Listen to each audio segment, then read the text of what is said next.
Jesús dijo que el diablo mata. El diablo mata. Muchos piensan que el diablo mata por medio de poseer a personas y un montón de cosas así. Pero no es cierto. El diablo mata por medio de la mentira, por medio de la herejía, por medio de la falsa doctrina, por medio de la tentación. Para ser hombres de Dios y para proteger a las personas que el Señor nos ha dado, nosotros tenemos que aprender a reconocer cuál es falso, cuál es verdadero. Doctrina buena, doctrina falsa, la verdad, la mentira.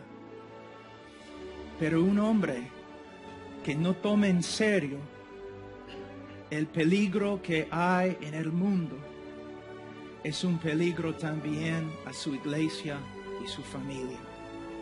¿Y cómo podemos crecer en nuestra capacidad de no solamente discernir lo malo que hay en el mundo, sino también ver que es de verdad peligroso? Solo por medio de separarnos del mundo, separarnos del pecado, separarnos de las influencias que el diablo usa y renovar nuestras mentes en la palabra de Dios. Hay un principio que encontramos en las Escrituras, que si la raíz es santa, también las ramas santas. Si la raíz no es santa, entonces las ramas también no van a ser santas. Podemos decir eso con respecto a la iglesia. Si tenemos un pastor que está andando en el mundo, que está siendo poco a poco más conforme al mundo, él va a ser un peligro en la iglesia. Si tenemos un padre, y muchos de ustedes son padres, que camina en una relación amistosa con el mundo, eso también va a hacer daño a su esposa y a sus hijos. Nosotros tenemos que darnos cuenta que en el día de juicio no solamente soy responsable por mí mismo, sino también soy responsable por las personas que el Señor me ha dado. Más autoridad que tengo, más responsabilidad que tengo. Muchas veces los pastores quieren hablar de su autoridad espiritual, pero no se dan cuenta en el día de juicio van a tener que dar cuentas al Señor por la autoridad que tienen y cómo han usado su autoridad. También los hombres, ¿no? En sus familias, mujer, debes someterte a mí porque yo soy la cabeza, yo soy la autoridad. No creo que vas a estar hablando así en el día de juicio. Porque con mucha autoridad viene mucha responsabilidad. Si el pastor está andando en el mundo, la congregación también. Si el padre, el esposo está andando en el mundo, la familia también va a sufrir. Entonces, John Wesley una vez dijo que le gustaría tener hombres que solamente temían a Dios y al pecado. ¿Tienes miedo del pecado? ¿Tienes miedo del mundo? ¿Reconoces el poder del pecado? ¿Reconoces el poder de un programa en la televisión por el cual se enseña herejía? ¿Reconoces el poder de un dibujo animado que en vez de comunicar verdades bíblicas está enseñando cosas mundanas? Hermanos, no debemos ser legalistas. No debemos tener miedo de cada sombra. Pero hermanos, debemos tener discernimiento, bastante discernimiento. ¿Por qué? Si el diablo pasa por la puerta ahora y entra anunciando que él ha llegado y él es el diablo, todos nosotros vamos a reconocerlo y vamos a estar en contra de él, vamos a evitarlo. Pero él no entra así. Él no entra así. Él entra como una luz. Es lo mismo en la familia, es lo mismo en la iglesia. Para discernir la voz del mundo, nosotros no necesitamos estudiar el mundo. Pero para discernir la voz del mundo solamente necesitamos estudiar la verdad. Renovar nuestras mentes en la verdad y vamos a empezar a reconocer cuando la mentira entra.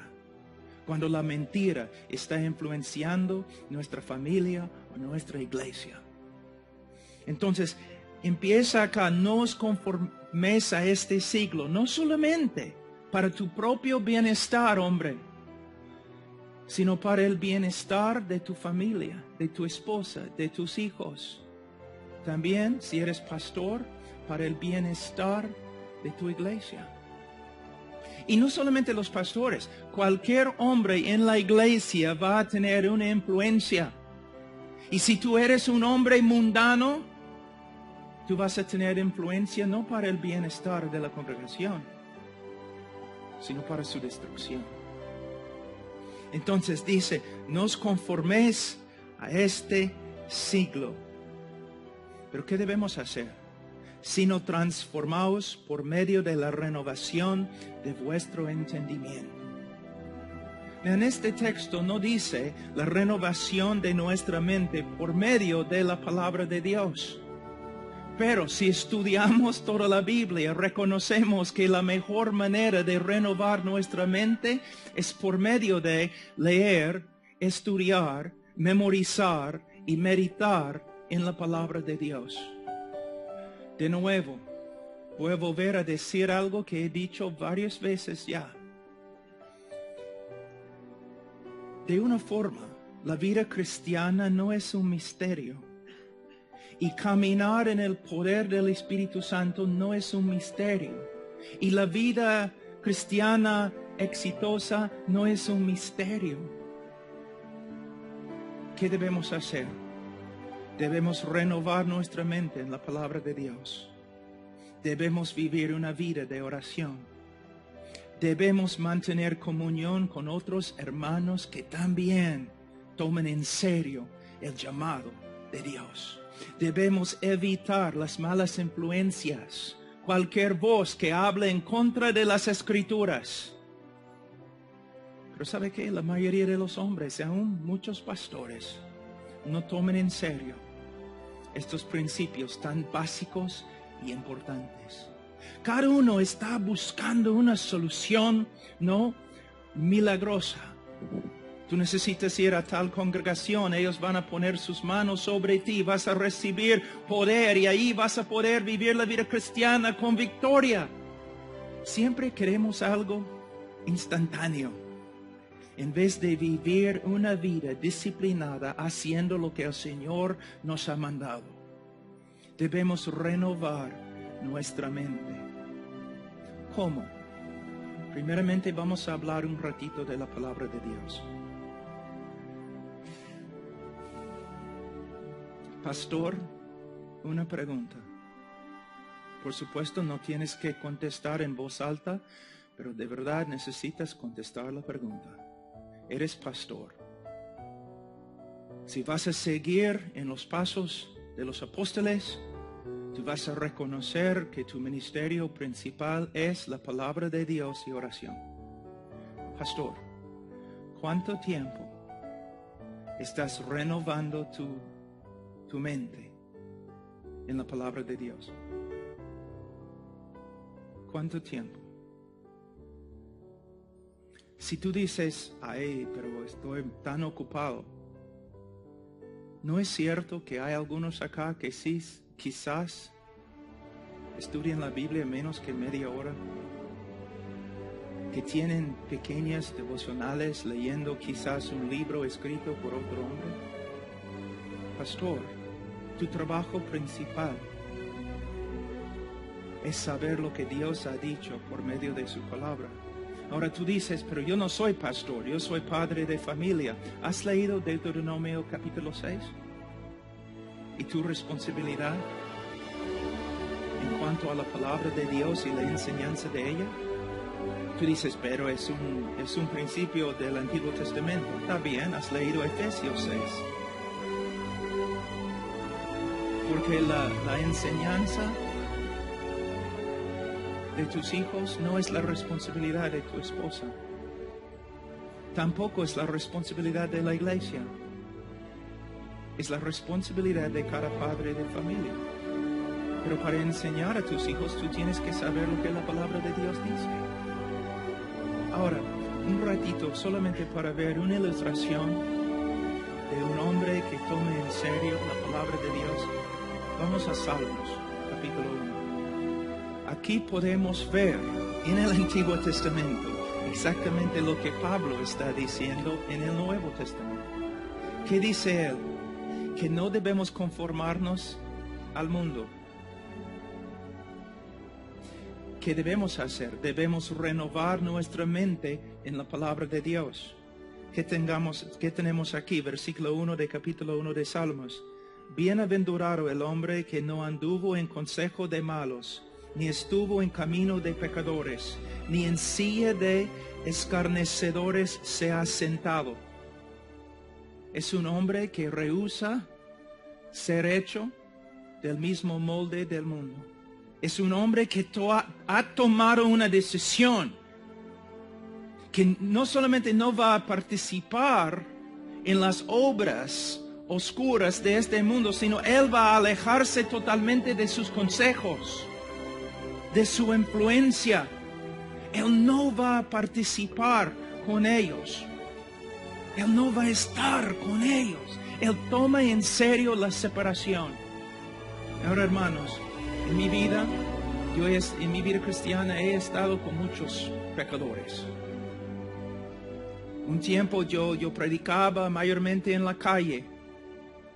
Yo vivía aún en una misión en el centro de una ciudad muy, muy grande. Yo vivía con la gente de la calle predicando, pero tú puedes estar ahí predicando sin participar en las obras de ellos, sin recibir sus consejos. Entonces no estoy diciendo que todos nosotros debemos mudarnos a un sitio en Alaska donde no hay gente, solamente osos. No estoy diciendo eso, pero lo que estoy diciendo es que tú tienes que tener la convicción que cualquier mentira me puede contaminar. Debemos evitar todo lo que no está de acuerdo con las Escrituras. Y tenemos que guiar nuestras iglesias para que los hermanos hagan lo mismo. Y tenemos que guiar a nuestras esposas y hijos para que también tomen en serio el pecado y lo eviten. Bienaventurado, hermano, escudriña tu vida un ratito. ¿Dirías que eres un hombre bienaventurado? Tu vida, aunque haya sufrimiento, aunque hay pruebas, puedes decir que se nota que tu vida es una vida bendecida por Dios. Yo veo tantos hermanos en la iglesia que no solamente no se ve la bendición en su vida, sino que ellos mismos dicen que no hay bendición en su vida. Pero cuando les hablo y les pregunto cuánto tiempo estás leyendo, estudiando, meditando, aplicando la palabra de Dios en tu vida, ellos dicen 0. Muchos pastores dicen, caramba, en mi iglesia no hay bendición. Personas no están convirtiéndose. Personas no están creciendo. Pastores, aunque lo neguemos, tenemos que reconocer, la iglesia va como los líderes van. La iglesia anda conforme a cómo los líderes andan. El hecho que tú prediques cada domingo no demuestra a nadie que eres un hombre de la palabra. También tu vida. Y no solamente en la iglesia, sino también en la familia. personas pueden ver a través de ti que renovar la mente en la palabra de Dios trae bendición. Eres un ejemplo de la bendición que la palabra de Dios trae a los que renuevan su mente en ella. Y no estoy hablando como muchos falsos profetas en la televisión. Cuando yo hablo de bendición y prosperidad, ni estoy pensando en un Mercedes-Benz. Estoy pensando en algo mucho más alto. La presencia de Dios, conformidad a Cristo y la paz que el Espíritu Santo da a una persona que anda con el Señor. Hermanos, todo empieza con la palabra de Dios. Ahora, dice, bienaventurado el varón que no anduvo en consejo de malos, ni estuvo en camino de pecadores, ni en silla de escarnecedores se ha sentado. No tiene nada que ver con las ideas del mundo. Versículo 3, o versículo 2, sino que en la ley de Jehová está su delicia, y en su ley medita de día y de noche. Medita. Si medita en la ley, es porque también ha memorizado la ley. Y si ha memorizado la ley, es porque también ha estudiado, leído y ha estudiado la ley. ¿Puedes ver la relación que el hombre bienaventurado tiene con la ley de Dios, con la palabra de Dios? También podemos ver esto en las epístolas de Pablo, en Colosenses y Efesios. ¿No es interesante que cuando Pablo habla de la llenura del Espíritu Santo, él describe algunos resultados y los resultados son casi los mismos como en Colosenses, donde él demuestra el beneficio de meditar en la palabra de Dios, de tener la palabra de Dios, la palabra de Cristo en el corazón? No me hables. Mira, yo hablo bastante de la llenura del Espíritu Santo. Yo veo la necesidad de la llenura del Espíritu Santo, pero no me hables acerca de la llenura del Espíritu Santo sin hablarme de la palabra de Dios.